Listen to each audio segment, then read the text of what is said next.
Hi, I'm Leanne Ely. I'm a nutritionist, a New York Times best-selling author, and some people even say I'm a life coach. I started the Daily Dish Show to share my story, my truth, and my journey to vibrancy, and to inspire others to do the same.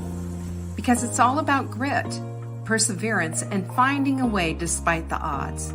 It's about embracing the whole woman, not just the parts that are easy to love, and feeding her heart, mind, body, and soul. But I found that this isn't just my story, it's your story too. It's go time. This is the Daily Dish.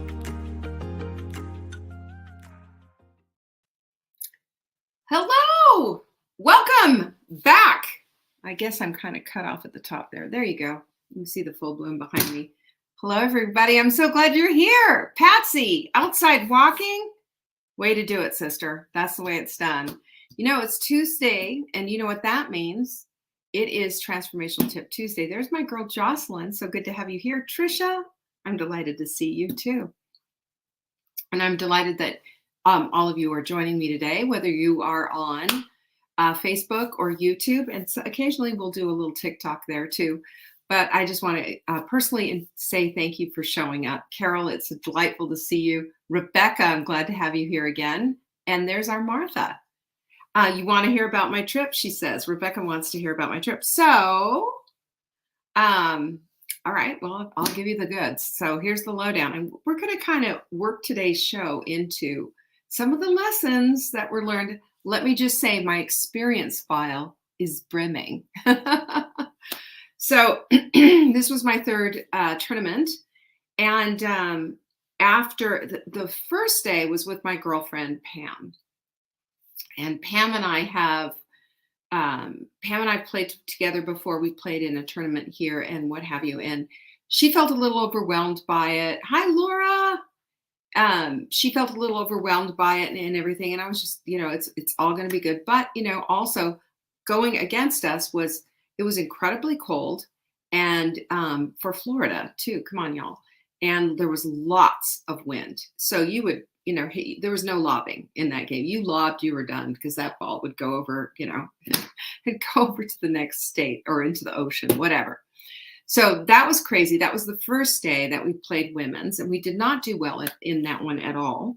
And then the second day was men's and was mixed doubles, and Mark and I played together. And it was not so good. And he kept saying, we're just here to have fun. Remember that. We're just here to have fun. And I'm like, actually, no. We have fun all the time when we play up here. We're here to compete. And he kind of lost it in the middle of all of that. And there was, he defaulted his serve 5 times. I counted how many times so I could tell him later, hey, you know, you defaulted your serve 5 times. And so it was a very interesting thing. There were so many lessons that I learned. And one of them was that the skill level was there, but the mindset was not. So we were playing 3 5s, and I'm a 3-5, Mark's a 3-7-5. You sweet thing, Sue. And hi, Sandy, by the way. Good to have you here, Laura. And Sue, of course, are here. So I will just say that what I came away with was, the next time that I step in to do a tournament, the preparation is going to be on point. My strategy is going to be worked out in my head. My partner is going to be prepared and ready to go, just like I am. And that it isn't just for fun. It's there to compete and to do a tournament. I wanted to come home with some medal. And where is Mother Hen? She's not here yet, but you know. Mother Hen. She, you know, I did win 1 medal once. We got bronze here. My very first tournament won that. So I can do it. My partner can do it. It's just that the mindset was all over Kingdom Come. And you got to have the right mindset for every situation that you're in, right? So that's my story. I'm sticking to it. And I'm not going to tell you any more than that. Or maybe I will. But you'll have to stick around for the show.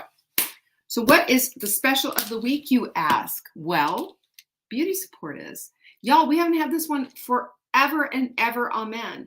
And you know how I feel about beauty support. This, to me, is this is a foundational, gotta have supplement, because It helps you to make your own collagen. Did you know that by the time you are 50 years old, your ability to make collagen has just fallen like about 50%? And it keeps falling and keeps falling. It's just what happens when we age. So we don't go anti-aging here. We are pro-aging, and we're all about giving your body the support that it needs in order to do the work that it needs to do. You want a little more collagen production? Of course you do. 97% of us have less collagen in our bodies than we need. We are collagen deficient. And if that is the case, our healing is going to be, it's going to lag. It's not going to get, we're not going to heal as much. We're also not going to have the beautiful hair, skin, and nails that we want. Yes, Trisha, right on, sister. Did you hear what she said? Aging with excellence. And that's what this is. That's what this is. So I take this in the morning with my smoothie, first thing in the morning when I take all my supplements. I also take it at night.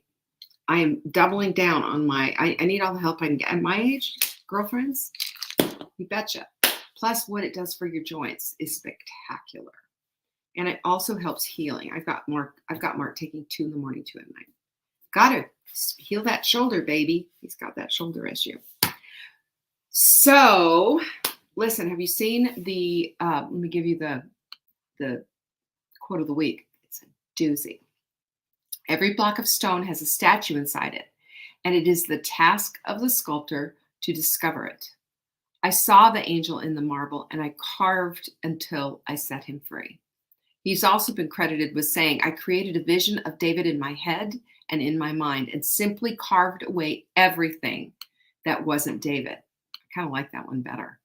We took away everything that wasn't David. Do you know we can do that with ourselves? We can take everything away and carve away everything that isn't who you are. And you know who you are. You know how you were made. You are uniquely, fearfully, and wonderfully made. We know this. We also know that you're here on purpose and for purpose. Therefore, how important is it that we not be the sculptors of our own lives, right? We take away everything that's not yours, that isn't you. And you know what that is.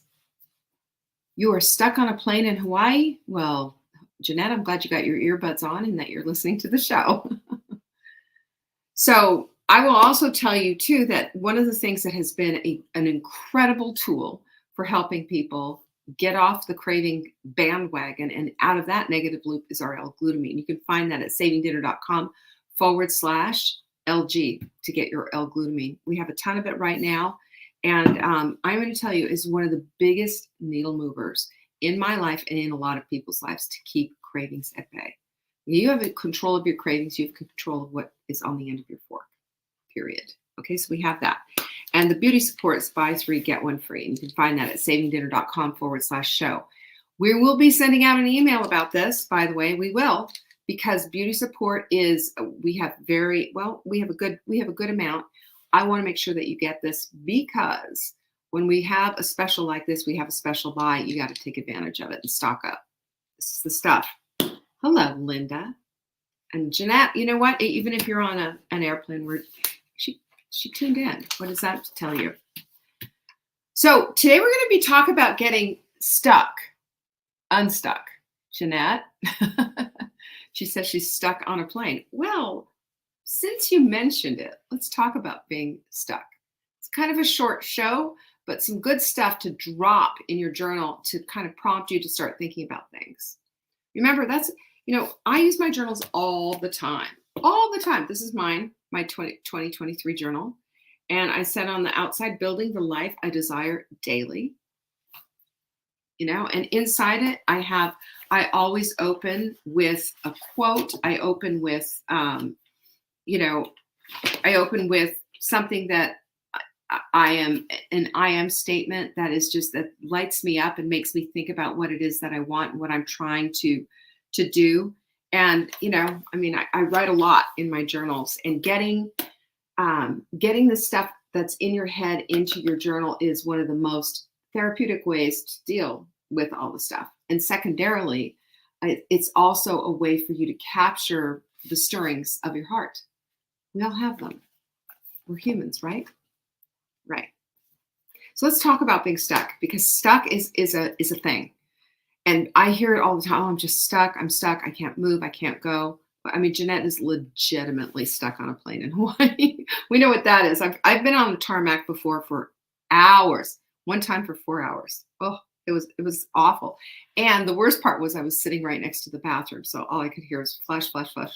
And after a while, it was like, "Oh, really? It's pretty gross." So when do I do that? When do I journal? I journal first thing in the morning. So my thing is that I will take my books upstairs. I will take my planner. Everything. These are the things that I take upstairs. And then upstairs, I also have started being wise and keeping a pencil upstairs. And I have my earbuds also. And I sit down once the dog is fed. I sit down, I meditate, and then I write in my journal.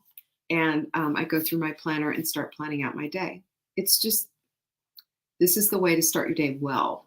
So journaling doesn't have to be like this big composition thing, right? Journaling doesn't have to be this huge writing assignment that was given to you by, your tyrannical ninth grade grammar English teacher. Writing just needs to be a place, and the journal is the place for you to unload what's going on between your ears. Because we all have a lot to process. This life of ours can be just a bit much sometimes, right? This life of ours can be a lot to process, and things, especially the stuff that gets stuck on a loop, are the things that we can, undo a little bit and just kind of unpack and talk about them. Little quotes that we come across that light us up and make us think, like this Michelangelo quote that I just gave you. What have you ever thought about? What is it that I need to carve away that's not really me? Have you thought about that? All of these things will help us to understand and to become the vibrant women that we've been called to be. It puts us on the path of a mission. It puts us on a path of seeing the beauty that's out there in the world and seeing the beauty inside. Puts us on a path of connectedness and community and communion with others outside in the world. But if we're stuck, like the Oxford Dictionary says, that means we're unable to move or set in a particular position, place, or ... a way of thinking. So in other words, you have to get out of your own way if you are stuck in a way of thinking. Have you thought about your thinking? That's one of the things that we talk about here too. And then in your head, you find yourself in this non-thing, this no solution thing. And that's stuck. That's putting baby in the corner and not being able to get out. And then it's just, I can't, I'm overwhelmed. And then, here comes all that negativity, all the stuff that we've maybe piled on and held on to for a long, long time. Sue's asking, do you do some planning at night and follow up and journal in the morning? So at night, I go through, I'll pull out my planner and I'll look at it and see what do I have going. And I'll look at my Google Calendar as well online, make sure that I have everything, all appointments and everything are set, and see what I've got going for the day. And my planning is done on a weekly basis. And then I have a place that I dump ideas. That's how I work on that. And then this is for me personally. I also have this for, see it says biz. So I work on, I do this so that I keep things separate, and then also I keep things together. Some stuff goes in here that I'll just, I've got a nail appointment, for example. We'll go there. So I know not to, so I can block that time, and I know not to, schedule a consultation or something like that. Speaking of which, Jenny, I've got an appointment tomorrow at 3. So if it block my calendar, I forgot. My little nails are a mess. So those are the kind of the things that I do. And then of course I use my Take Back Your Life journal, which is right here. And my Take Back Your Life journal keeps me present. Because it reminds me of what my goals are, and I am them and write them out. You know how I've talked about them before. Hi, Chris. Hi, Debbie. And it also keeps me in the place of understanding what my wins were for the day. Oftentimes what happens, we We just say, oh, I didn't do this. No, I didn't do that. But you did do this and you did do that. But we don't think about those. And I like to keep things as much as I can on the sunny side of being optimistic and seeing what I did accomplish. And then it's easier to go back and self correct. There's always a course correction, isn't there? Always. So if you see a course correction that needs to have to be happening, but you're also writing down your wins, you're less likely to get depressed about where you are, and you're more likely to see yourself as going forward. Hello, Vicky. It's good to have you here. Anyway, so both of these are strong tools that I use. This one we have on our website, savingdinner.com/journal. If you don't have yours yet, I love it. You would love it. We've got a lot of people who buy it every time it's available, brand new. And we do, usually we make little course corrections, shall we say, path corrections on this, and just make it so that it's a little bit more friendlier to use. That's a big deal for me, because if it's unfriendly, what's the point, right? Can't do it. So we want to get unstuck then, right?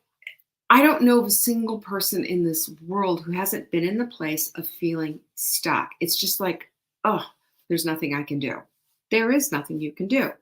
And a lot of times what it is people, and I've had a lot of people write in just say, yeah, I just don't know how to get motivated. As if motivation were the answer. And honestly, at the end of the day, motivation isn't the answer. Motivation comes from doing, and then you just do a little bit more. Hello, Deborah. I'm glad you're here. Jane, glad to have you here. So this is where things get really interesting, because we can really jump into, I've got 5 things too.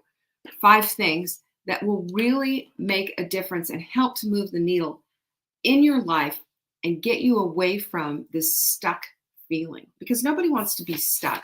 Nobody wants to be unable to move or set in a particular position or place or a way of thinking, because it just makes you feel helpless and like there's nothing that you can do when there's plenty that you can do when you're stuck. Number 1 is interesting. And I think I've shared this one with you I know I've shared this with you before, but I'm going to use it for this particular situation, and that is to act as if you already have attained something that it is that you want. That's not to say, oh, I decided I want to be a millionaire, so therefore I'm going to go out and just, use my American Express and buy a brand new car on my credit card. That's kind of dumb. That's not what I'm talking about. But I want to bridge a gap here between becoming and being. Because as we're becoming, we are actually practicing the art of being that person. You've heard me say this before. I'm an athlete. And I had to really kind of convince myself, hey, you're an athlete. And this is when I was dramatically out of shape and feeling really awful about myself and all of that. But the goal was to become an athlete. At the time, I didn't know why I chose that, not get in shape, not feel fit, not whatever, but I chose athlete because I understood from a previous experience what it feels like to be an athlete. It's empowering. What it feels like to be an athlete. I was a cheerleader in high school for 2 years. I played tennis. Did a lot of sports and did a lot of things that were very active and fun. I ran for maybe, 2 months. I found I wasn't a good runner. Didn't like it. Didn't enjoy it. Didn't want to do it. You know my story about trying to do spin classes and what have you. Found out it wasn't my thing. Didn't like it. Didn't enjoy it. And what I learned was, if I could be an athlete, then my sport will show up. But being in shape and being prepared to be an athlete in whatever endeavor I chose was the key. And then, of course, pickleball showed up and the rest is history. So if you act as if, and if you choose to say, I am an athlete, you immediately unstick. If you've been stuck in this place of can't get motivated to work out, can't get motivated to do this, can't get motivated to do that, I understand. what it feels like to do that. Can't get motivated to go to the gym. Can't get motivated to lift the weights or whatever it is. In as far as the workout stuff is concerned, act as if I am an athlete. What does an athlete do? An athlete shows up at the gym. An athlete eats well at the training table. An athlete understands days of rest. An athlete understands how to sleep. An athlete understands the importance of hydration. Oh, and by the way, check this baby out, 40 ounces. So it's amazing how easily and how quickly you get your 40 ounces, I'm getting 70 ounces in every day. How easy. Just three, one of these and about 3/4 of the way on the other, and we're golden. So number one, let's remember this. We can always act as if. If you don't feel like it, then what is it that you would like to feel like? And if you want to feel fit, you want to feel good, you want to feel good in your own skin, you want to feel in shape, you want to feel rested or whatever, then maybe if you're having issues with sleep, why not say I'm a great sleeper? I get all the rest that I need every night. I believe we can start influencing our bodies a little bit. I know that that's part of the reason that I have the remission that I've had for the last 5 years with Hashimoto's. So act as if is your number one thing. Number two is to dress the part. Now, true confession. When I work out, I've got all this cute workout gear. So, but when I work out, I've been putting on all this, I started putting on all these just like ratty looking clothes. I'm thinking, why am I doing this? If I have a cute outfit on, I'm going to feel better about myself, aren't I? Nobody ever feels good looking ratty. Nobody does. Having a ratty pair of pants on, I had these leggings that had holes in them and a run in them. They're just, I thought, they'll be fine for working out.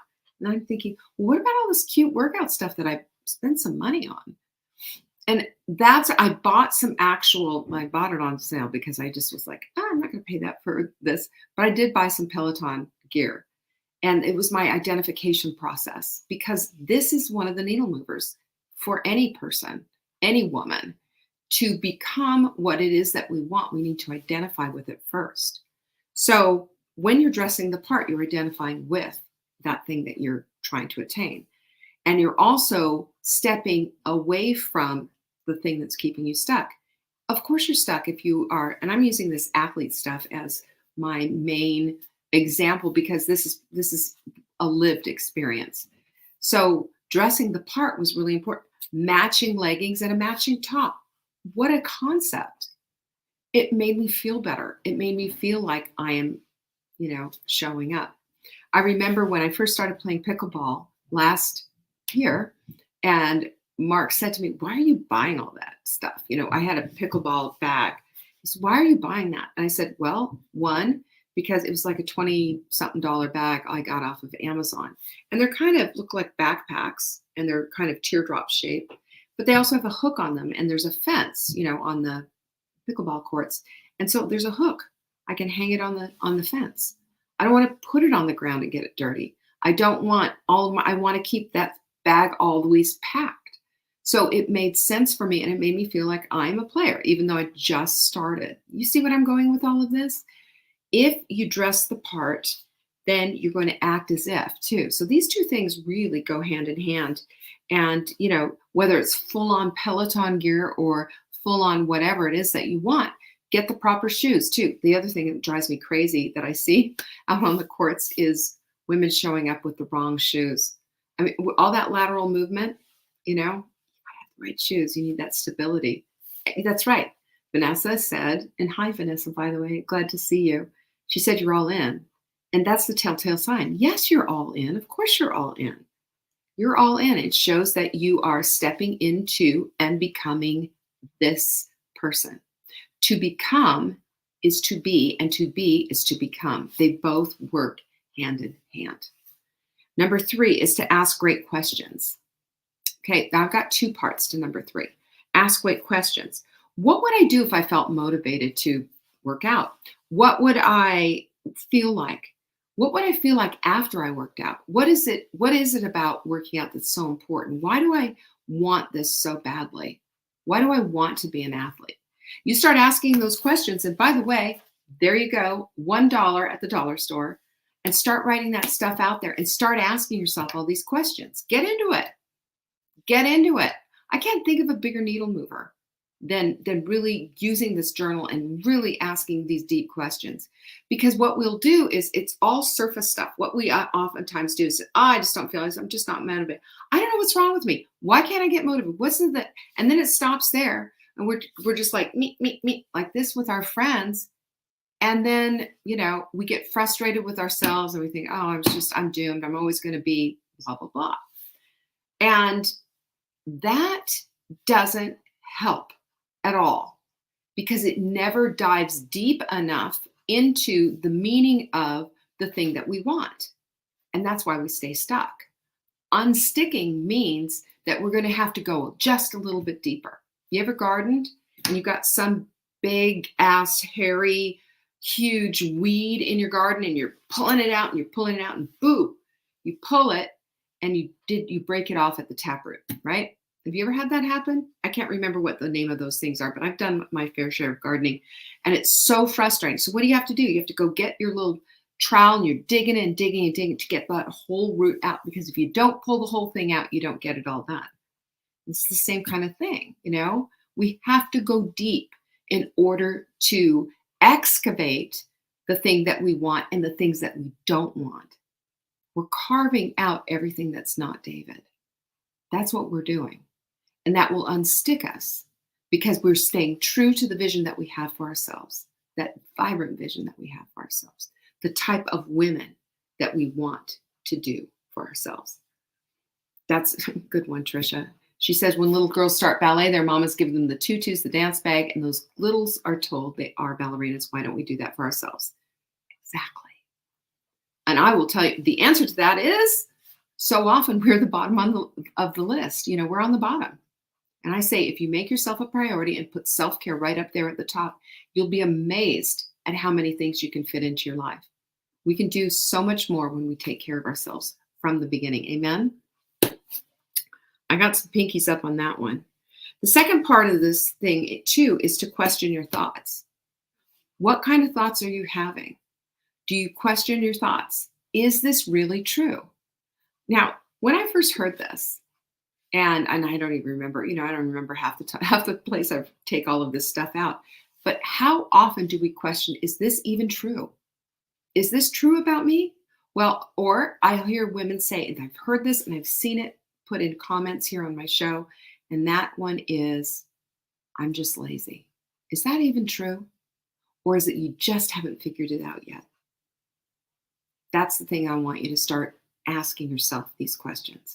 It's imperative. And that's why I'm saying the journal is your key to getting these questions answered.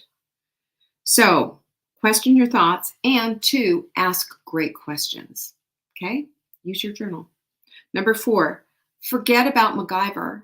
You're not going to MacGyver this. You don't have to slapdash and put it together. Instead, be Diana Nyad. At 64 years old, she finally figured it out. How am I going to get across that ocean so that I can get this goal accomplished? She figured it out. She had the most chutzpah, the most grit, the most gumption out of probably any 64-year-old alive. She showed the world what was what. And when I remember thinking at the time when she was going to do this, I think it's back in 2013, and I was thinking, are you kidding? She's 64. That's crazy. Give it up. And she showed us, it was 10 years ago, by the way. And she showed us, you don't give up. You get into the water and you start pedaling. You start paddling and you start swimming like crazy. Gumption. She's our hero. She is our vision of what it is that we want too. And I don't care if you're not 64 or beyond 64 or whatever. Always think about her when you think about being stuck. You don't have to be stuck. You always just need to make the next step. And number 5 is an important one, right? Really important. And it's to have a little self-compassion for yourself. Because, there was a 2011 study done from University of California. They found that self-compassion increases motivation. How about that? It increases motivation. So self-acceptance is self-compassion, by the way. I told you the story about Lane Bryant, right? My Lane Bryant story where I finally accepted, this is back in 2003, no, earlier than that, I don't know, 2002. And I finally accepted myself and my size and everything else and just said, damn it, I need some clothes that fit. And I walked into a store where the clothes actually fit my body. And I got a new bra, and you know the story behind all of that and how lifting the girls up made me feel like a brand new woman. And I was proud of myself, spent a few $100s, lots of hundreds of dollars, as I remember, the most money I'd ever spent on clothes. But I walked out of there with my head held high because I finally accepted myself for where I was and who I was and what I was about. And it was then that I finally could figure out the next step, which was I didn't want to stay there. I wanted to become an athlete. I wanted to lose the weight. I wanted to feel better in my own skin. But do you see how this whole thing loops around? This is the positive loop that I want you to replace your negative loops with. Because who you are is always going to show up in what you do. Not what you say, what you do. And when you do that, and you start doing these things and having action behind absolutely everything that you do, you will get unstuck. You will get motivated. You will be doing the things that you said that you were going to do, and you will be keeping the promises that you made to yourself. And when all of this happens, you know what else happens? Start falling in love with your life again. You start having a vibrant life. You start having every single day be a very good day. No more stinky days. And the other thing is that people around you are going to notice, and the people around you are going to be touched, and the people around you are going to feel the love that you have for yourself, for God, and for everyone else. Tracy, I'm glad you're back. So here's what I want you to do now, right? This is important. I want you to think about this. All of these points, all 5 of them that I gave you about acting as if, dressing the part, asking great questions, questioning your thoughts, forgetting the MacGyver business and start thinking about Diana Nyad and her gumption. And 5thly, having self-compassion, because self-compassion is the path to self-acceptance. So if you're on the path of purpose to find out what it is that you're about, you got to get unstuck. And that's what this is all about. Thank you so much for joining me today. I really love you and appreciate you. You know that. And I hope to see you tomorrow for Wise Women's Wednesday. See you then. Peace be with you. Bye-bye. Thank you for joining me today. You can find me on TikTok for daily tips to help support your most vibrant life. And remember, you are the author of your own story. Until next time.